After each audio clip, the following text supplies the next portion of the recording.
유의미한 업무를 지시하라. 팀원들에게 보람있고 주도적이며 적절한 평가를 받을 수 있는 업무를 맡기면 성장의 기회가 될 수 있다.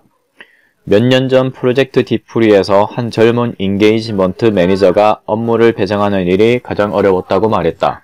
법칙 29에서 말한 것처럼 미리 적성평가를 해두는 것도 중요하지만 각각의 팀원에게 유의미한 업무를 맡길 수 있는 확실한 규칙이 있다. 보람 있는 일 만들기.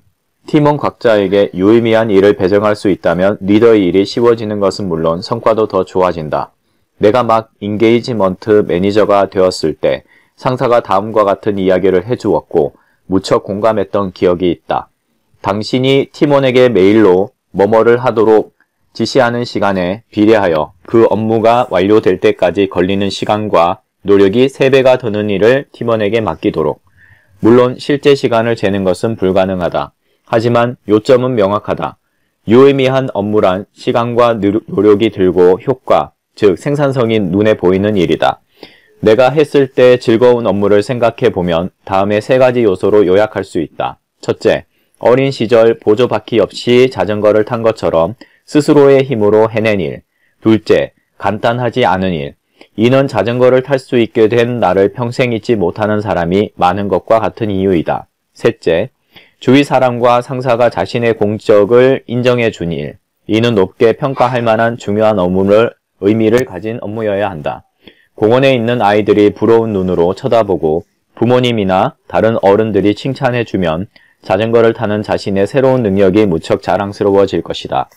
일을 맡길 때는 주도적으로 할 수 있고 난이도가 높으며 자랑스럽게 생각할 수 있는 유의미한 업무를 주자. 그렇다면 이 조건에 부합하는 일이란 구체적으로 어떤 것이 있을까? 1. 팀원이 주도적으로 할 수 있는 일. 다른 팀원과 중복되지 않는 일. 전면적으로 책임을 지는 일. 회의의 유일한 의제로 올릴 만한 일로 담당자가 프리젠테이션을 하거나 논의를 주도할 수 있는 일. 일을 완성하기 위해서 다른 사람의 데이터나 지시를 기다릴 필요가 없는 일. 혼자 할 수 있기 때문에 다른 사람들과 같은 방에 있을 필요가 없는 일. 2. 어렵지만 보람 있는 일. 명료한 해결책과 아웃풋이 있지만 그것에 도달하는 방법은 확실하지 않은 일. 본인이 편하게 할 수 있는 일의 범위 밖에 있지만 할 수는 있는 일. 완전히 새로운 일이거나 반 정도는 새로운 요소가 있는 일. 충분히 시간을 가지고 생각해야겠다는 마음이 드는 일. 혹시 내가 담당하게 된다고 생각하면 두근거리는 일. 3. 사람들이 높게 평가하는 일. 고객에게서도 사내에서도 확실한 반응이 있는 일.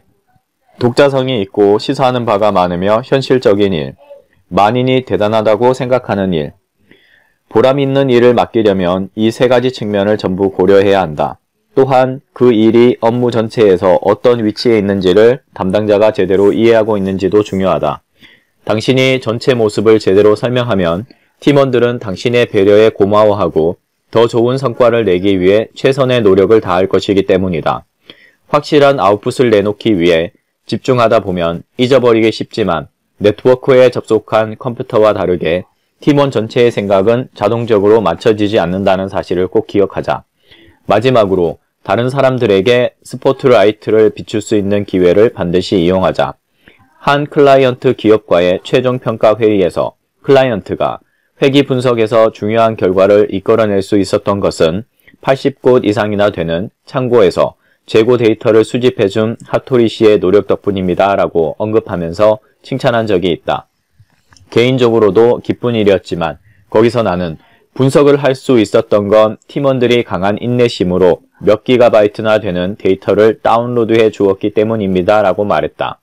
클라이언트에게 팀원들의 노력을 인정받고 싶었기 때문이다.